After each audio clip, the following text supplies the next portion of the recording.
같이 한번 읽겠습니다. 9절 시작. 가로되 만일 내게 엎드려 경배하면 이 모든 것을 내게 주리라. 자, 이게 8절에 보시면요, 마귀가 또 그를 데리고 지극히 높은 산으로 가서 천하 만국과 그 영광을 보여 가로되 만일 내게 엎드려 경배하면 이 모든 것을 내게 주리라. 자, 내게 엎드려 경배하면 하고 3번 쓰세요.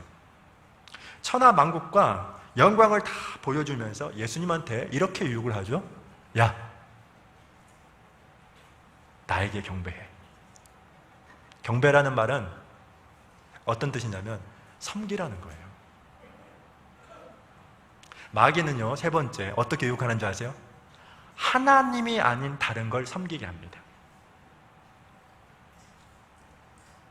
궁극적으로는 본인이 섬김을 받아요. 뭘 섬기게 하냐? 돈을 섬기게 하든지, 일을 섬기게 만들든지, 쾌락을 섬기게 만들어요. 여러분, 섬긴다는 말이 뭐예요? 제가 어떤 글을 읽다가 참 교훈이 됐어요. 하나님을 섬긴다는 게 뭐냐? 이렇게 정리를 했더라고요. 하나님을 섬긴다는 말은 우린 종이라는 얘기잖아요. 맞죠? 우리 구원받은 그리스도인들은 신분은 하나님의 자녀지만 이 땅에서는 종으로 살아가는 거잖아요. 그러면 하나님을 섬긴다는 말은 우린 종이니까 내 삶 속에서 하나님이 원하시는 것을 먼저 하는 거예요. 뭐라고요? 이건 먼저 하는 거. 여러분 생각해 보세요. 구원받은 그리스도인들이 물질을, 돈을 섬길 수 있나요? 있어요, 없어요? 있어요, 없어요? 안타깝지만 있어요. 왜? 물질이 내 삶의 우선순위의 첫 번째예요. 즉, 이 말이에요. 나에게 뭔가 이득이 되면 막 하려고 그래요. 근데 손해가 될 것 같으면 안 해.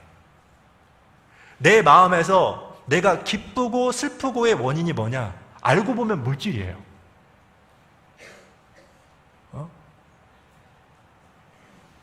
마태복음 바로 6장. 그게 물질을 섬기는 겁니다, 여러분. 6장, 자, 24절이요. 같이 한번 읽어봐요. 시작.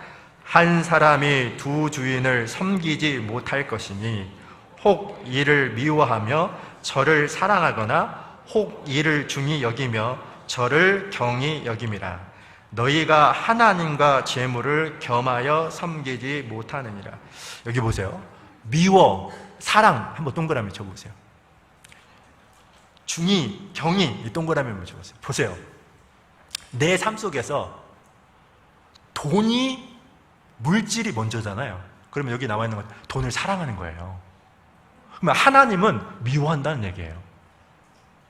내 삶 속에서 내가 슬프고 기쁘고의 원인이 돈이에요. 물질이에요.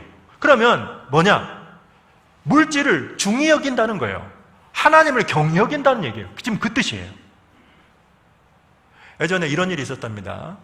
시골에 있었던 어떤 아버님께서, 시아버지가 서울에 살고 있는 아들 집에 처음으로 방문을 해요. 아들이 성공을 해서 중소기업 사장이 됐는데 이제 그걸 알고 우리 아들 어떻게 사는지 확인하기 위해서 가거든요. 집도 되게 좋아요. 하루는 작은 방에서 이 시아버지가 낮잠을 자다가 뜻밖의 소리를 들어요. 내용이 뭐냐면 며느리가 파출부 아줌마한테 이러는 거예요. 아줌마, 1번은 어디 있어요? 아직 학원에서 안 왔는데요. 3번은요? 3번도 회사에서 아직 안 오셨습니다. 6번은 뭐 하나요? 작은 방에서 자고 있습니다. 알고 보니까 자기가 뭐예요? 6번이요. 딱 생각해 보니까 1번은 손주, 2번은 며느리, 3번은 자기 아들, 4번은 강아지, 5번은 파출부 아줌마, 자기가 6번이요. 그래서 다음날 편지를 쓰고 시골로 갔어요. 3번아 잘 있거라, 6번은 간다. 제가 물론 이게 우스운 예화이지만 여러분 잘 생각해 보세요. 하나님은 늘 여러분이 1번이었어요. 한 번도 여러분이 2번인 적이 없어요. 여러분이 1번이었기 때문에 지금 이 신앙을 유지한 거예요. 자, 나는 하나님이 몇 번인가요? 어제 하나님은 내 삶 속에서 몇 번이었나요?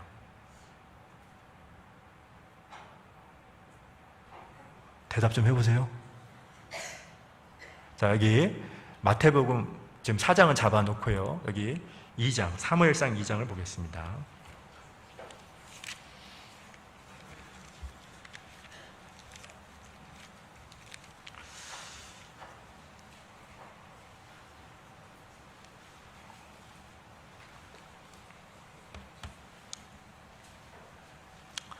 예, 사무엘상 2장 30절입니다.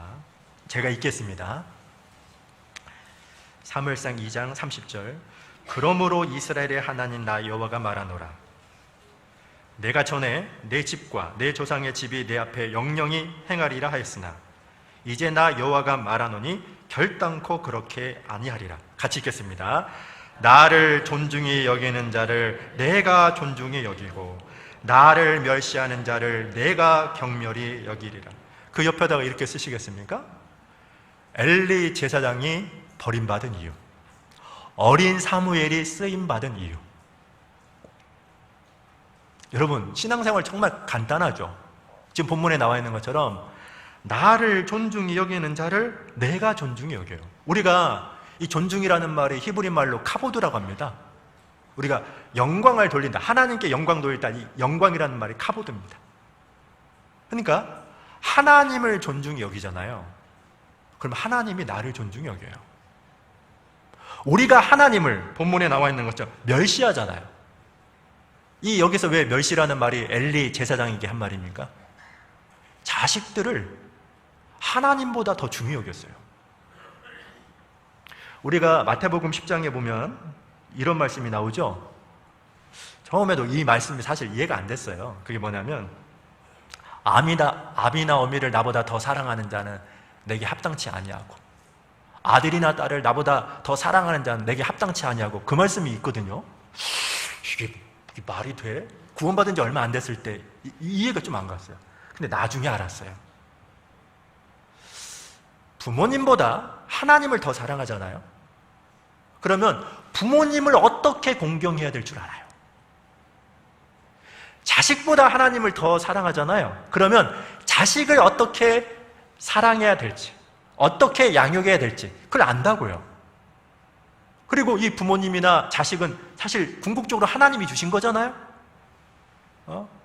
본문에서 이 엘리 제사장은 하나님보다 아들을 더 중히 여겼다고. 그래서 아들 잘 키웠나요? 못 키웠나요? 못 키웠어요, 여러분. 여러분 보세요. 지금 본문에 나와 있는 것처럼 우리가 지금 하나님에 대해서 성경을 통해서 배우잖아요. 근데 여러분, 신기한 게 뭐냐? 하나님에 대한 인식은 다 달라요. 여러분 속에서 하나님이 어떤 분으로 자리 잡고 있느냐, 이건 다 달라요. 내 마음 속에서 하나님은 어떤 분입니까? 여기 나와 있잖아요. 우리가 하나님을 존중히 여기면 하나님이 우리를 존중히 여겨요. 우리가 하나님을 가볍게 여기잖아요. 그러면 하나님도 우리를 가볍게 여겨요. 그러니까 사실은 신앙생활은 한 문장으로 얘기하면 내 마음속에서 하나님을 어떻게 인식하느냐에 따라서 삶이 결정되는구나. 얼마나 간단해요. 그런데 마귀는 어떻게 유혹하는 줄 아세요? 하나님이 아닌, 그게 일일 수도 있고 쾌락일 수도 있고 물질일 수도 있고, 그걸 섬기게 해요. 우리가요, 출애굽기 20장에 보면 10계명이 나오잖아요. 그 10계명의 첫 번째 계명이 뭐냐면 너는 나 외 다른 신들을 내게 있게 말지니라. 그 말씀 있죠? 왜 그 말씀이 있냐면 끊임없이 하나님의 백성들은 하나님 옆에 다른 걸 세워요. 그게 본성이에요. 우리 육신이 있기 때문에. 궁극적으로 하나님이 아닌 다른 것을 섬기게 하면서 마귀 스스로 섬김의 대상을 받게 한다고요.